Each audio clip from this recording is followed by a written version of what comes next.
Now the next separation technique after chromatography is simple distillation. So what is our mixture? Our question is, how can we separate a mixture of two miscible liquids? We have studied the separation technique for mixture of immiscible liquids, that was separating funnel method.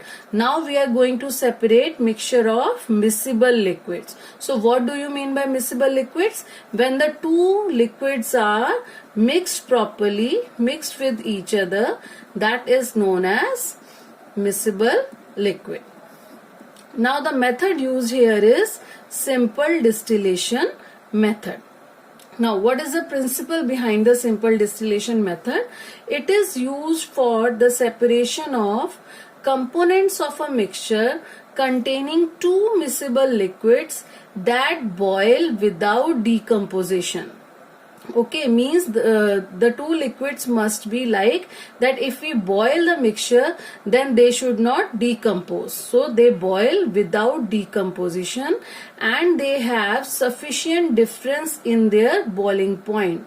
The mixture which we are taking, the two liquids, they should have sufficient difference in their boiling point. So how will we separate? By using the simple distillation method. Now what miscible liquid we have taken? We have taken mixture of acetone and water.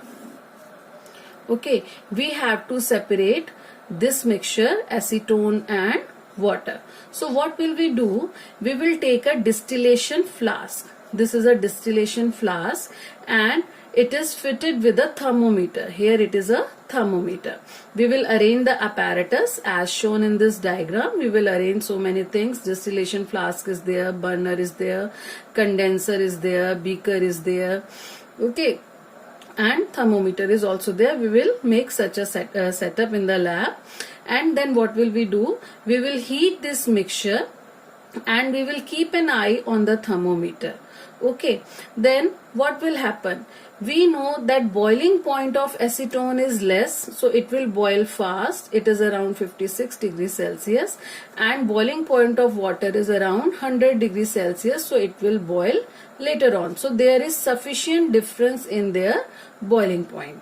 Okay, so when we start heating at the temperature of around after 50 degrees Celsius, what will happen? The acetone will, boiling point of acetone has reached, it will start vaporizing.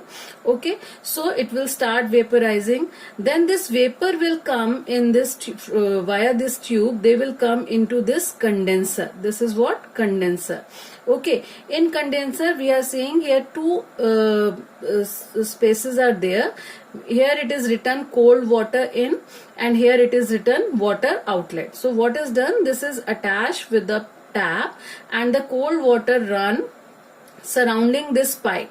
Okay, the cold water runs and then water move out from here. Cold water is coming, surrounding it, it will move and then it will move out from water outlet. So what will happen? These vapors will get cool. The acetone vapors which came through this pipe here, they will be cooled down because of the condenser. So when they will cool down, they will again change into the acetone and this acetone is collected here drop by drop in this beaker. So what will happen? Complete acetone has collected in this beaker and water is left behind in the distillation flask. Okay, so in this way both water and acetone got separated by the method of simple distillation method. But what is the requirement here? That there should be two miscible liquids in the mixture and these two miscible liquids should boil without decomposition. There should not be any change in them after boiling and they should have sufficient difference in their boiling points. As we have seen in acetone and water, there is difference of temperature in their boiling point. It is more than more than 25 degree Celsius or 25 Kelvin. So there should be sufficient difference, that is up to more than 25 degree Celsius difference in their boiling point should be there. Then we can separate the two miscible liquids by the method of simple distillation method. Thank you.